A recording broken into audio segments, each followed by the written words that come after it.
नमस्कार। आखिर क्यों कार्यक्रम में आप सबका स्वागत है। मेरे साथ यहाँ स्टूडियो में मौजूद हैं जाने माने ज्योतिष, लाल किताब एवं वास्तु के माहिर श्री संजय चोपड़ा जी। संजय जी, आपका हमारे स्टूडियो में स्वागत है। नमस्कार दर्शकों, जैसे कि पिछले एपिसोड्स के अंदर मैंने आपको वास्तु व ज्योतिष के बारे में बताया, आज हम एक ऐसे ग्रह को लेकर चलते हैं जिसको कि शुक्र कहा गया, इंग्लिश में वीनस कहा गया। ये वो ग्रह है जो कि जन्म देता है, जिस ग्रह से पैदाइश होती है। शुक्र धरती को भी कहा गया, शुक्र औरत को भी कहा गया। ये जैसे ही हम इस ग्रह की कोई बात करते हैं तो इसके साथ सूर्य ग्रह की बात, जो कि पहले भी एपिसोड में हम कर चुके हैं, करना जरूरी हो जाती है। सूर्य को बहुत से विद्वानों का ये मत है कि सूर्य शुक्र का दुश्मन है, लेकिन जब भी किसी भी जन्मपत्ति को आप देखेंगे तो सूर्य शुक्र नज़दीक नज़दीक रहने वाले ग्रह हैं, इनकी ज़्यादा दूरी नहीं है। सूर्य दुश्मनी करता है शुक्र से, शुक्र दुश्मनी करता है सूर्य से। ये कोई जरूरी नहीं है, अगर सूर्य उच्च है, शुक्र उच्च है तो कोई दुश्मनी नहीं गिनी जाएगी, लेकिन अगर इन दोनों में से कोई भी नीच है तो वो दुश्मनी शुरू हो जाएगी। वास्तव में सूर्य की रोशनी के बिना धरती के अंदर अगर हम बीज डालते हैं तो वो बीज नहीं उग सकता, जब तक उसको धूप नहीं मिलती, जब तक उसको सन की लाइट नहीं मिलती। जैसे ही वो बीज पनपता है, इसी तरह वो 108 दानों के अंदर परिवर्तित हो जाता है। इसी तरह जब एक बच्चा जन्म लेता है, शुक्र औरत है, जब बच्चा जन्म लेता है तो वो बड़ा होना शुरू हो जाता है।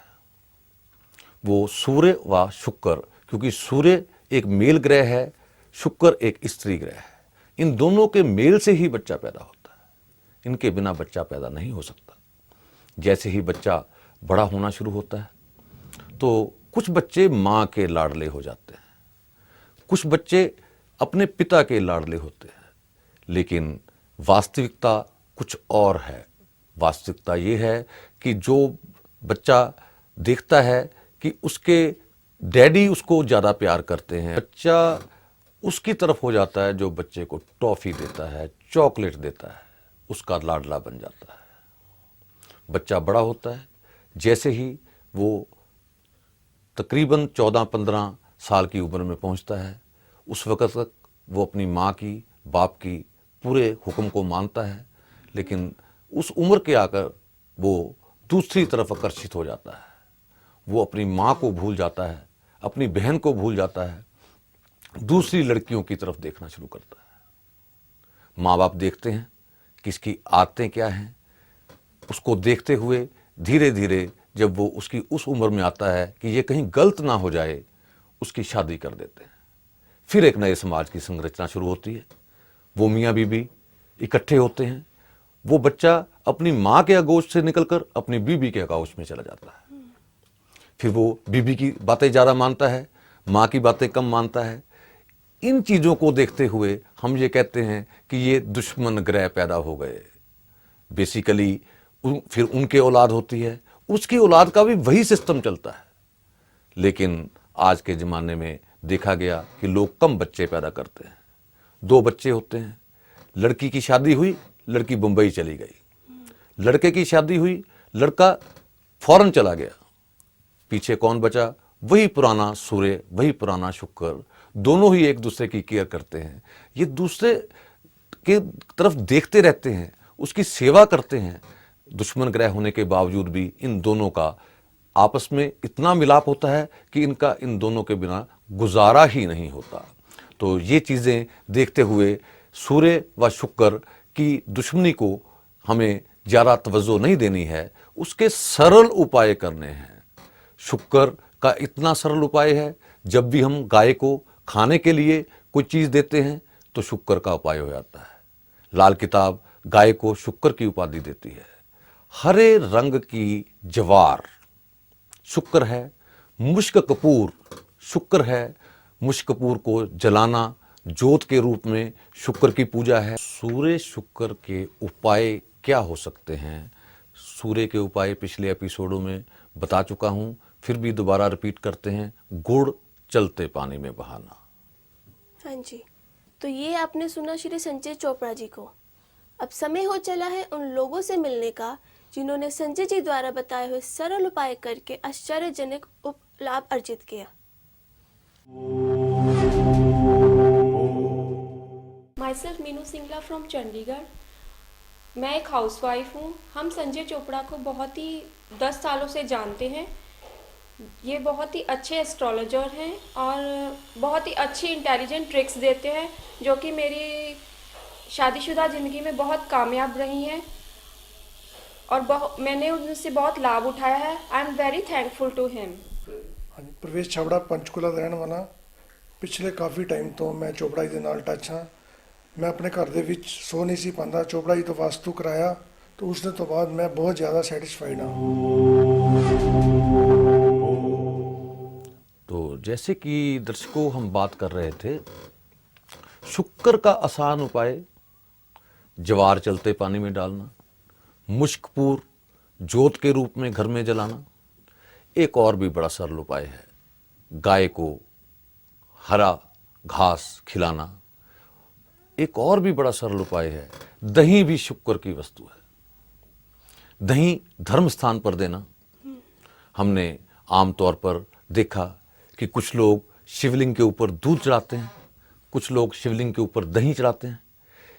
जो दही लेकर जाएगा वो शुक्र का उपाय कर रहा होगा। बहुत आसान, सरल, सस्ता उपाय जो है वो तो यही है।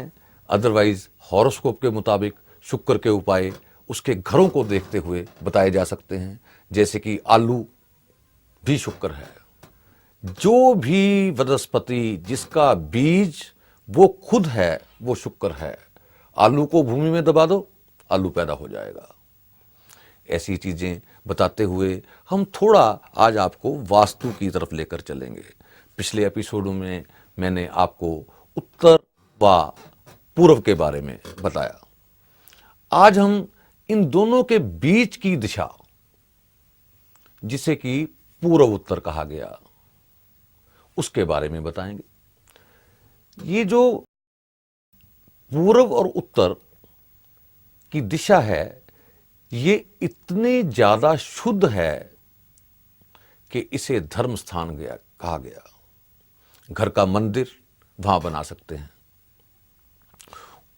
लेकिन मंदिर में जो मूर्तियां स्थापित करेंगे उनकी पीठ नॉर्थ ईस्ट की तरफ होगी।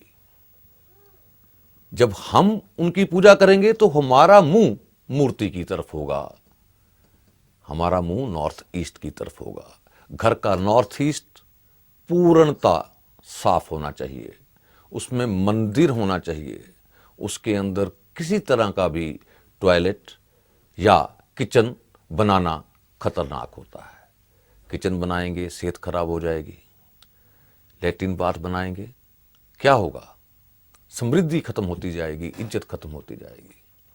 वास्तव में वास्तु क्या है कि जब भी हम देखते हैं किसी भी 10वीं जमात में पढ़ने वाले बच्चे को इस चीज का ज्ञान होता है कि चुंबक के 2 सिरे होते हैं, एक को नॉर्थ कहा गया, दूसरे को साउथ कहा गया। लेकिन अगर एक चुंबक को तोड़ दिया जाए उसके 2 टुकड़े बन जाएंगे, फिर तोड़ दिया जाए उसके 4 टुकड़े बन जाएंगे। हर टुकड़ा अपना नॉर्थ और साउथ ले लेगा। इसी तरह जब भी हम कोई मकान इस भूमि के ऊपर, इस दुनिया में, किसी भी शहर में, किसी भी गांव में खरीदते हैं तो एक वास्तु पुरुष आकर उस प्लॉट में सो जाता है। वहां से उस प्लॉट की वास्तु शुरू होती है। उस वास्तु पुरुष का नाक कहां पर है, उस वास्तु पुरुष का कान कहां पर है, उसका पेट कहां पर है, उसकी बाजू कहां पर है, इस हिसाब से वास्तु शुरू होती है। अगर वास्तु पुरुष का नाक नॉर्थ ईस्ट में होता है, अगर उस जगह के ऊपर हम कोई टॉयलेट बनाते हैं तो वास्तु पुरुष के सांस के अंदर गंदगी जाएगी, उससे हमारे घर की इज्जत, सेहत, समृद्धि खराब होनी शुरू हो जाएगी। जैसे कि उसका पेट है, वास्तु पुरुष का पेट में नाभि का स्थान जो होता है उसको ब्रह्म स्थान कहा जाता है। किसी भी प्लाट का जो सेंटर स्थान है वो ब्रह्म स्थान होता है। ब्रह्म स्थान के ऊपर वजन डालना, जैसे ही हम अपनी नाभि के ऊपर वजन डालेंगे तो हमारा शरीर जो है वो दर्द करने लगेगा, हमारा पेट दर्द करने लगेगा। इसी तरह ब्रह्म स्थान खाली होना चाहिए, लेकिन होना थोड़ा ऊंचा चाहिए। आपको महाभारत याद होगी, कहां से शुरू हुई? एक तालाब, चारों तरफ लोग बैठे, सेंटर में तालाब। दुर्योधन आया, उस तालाब में गिरा, महाभारत शुरू हो गई। घर का ब्रह्मस्थान कभी भी नीचा नहीं होना चाहिए। ब्रह्मस्थान चाहे आधा इंच ऊंचा हो वो सफिशिएंट है, लेकिन उसके ऊपर कोई पिल्लर नहीं होना चाहिए, वजन नहीं होना चाहिए, कोई दीवार नहीं होनी चाहिए। ऐसी छोटी छोटी चीजें वास्तु में हैं, लेकिन हर चीज का एक उपाय है। पहले हमने पूर्व और उत्तर के जो द्वार हैं उनके बारे में बोला था। आज हम टोटल प्लाट के बारे में डिस्कस कर रहे हैं। उसमें से ब्रह्म स्थान को ले रहे हैं, उसमें से नॉर्थ ईस्ट को ले रहे हैं। ये सब चीज़ों को देखते हुए वास्तु जो है लोगों को फल देती है। जो लोग इन चीज़ों का ध्यान रखते हैं समृद्ध होते जाते हैं। मैंने कई जगह पे देखा, एक फैक्ट्री जहाँ पर कि लेबर प्रॉब्लम शुरू हो चुकी थी, उनको देखते हुए मैंने उनको बताया कि आप इसके ब्रह्म स्थान को थोड़ा ऊंचा कर दो, वो ठीक हो गई। अब समय हो चला है टिप ऑफ द डे का। संजय जी, कृपया हमारे दर्शकों को बताइए टिप ऑफ द डे।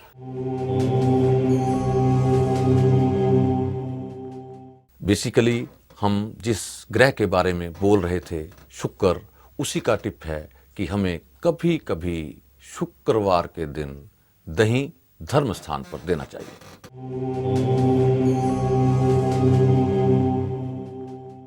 तो दर्शकों, अगर आप अपनी किसी समस्या का समाधान चाहते हैं संजय जी से या उनसे मिलना चाहते हैं तो हमारे स्क्रीन पर दिए हुए नंबर पर संपर्क करें। संजय जी, आपका हमारे स्टूडियो में आने के लिए बहुत बहुत शुक्रिया। नमस्कार। तो दर्शकों, अगर आप अपनी किसी समस्या का समाधान चाहते हैं संजय जी से या उनसे मिलना चाहते हैं तो हमारे स्क्रीन पर दिए हुए नंबर पर संपर्क करें। संजय जी, आपका हमारे स्टूडियो में आने के लिए बहुत बहुत शुक्रिया। नमस्कार। अब हमें इजाज़त दीजिए। नमस्कार।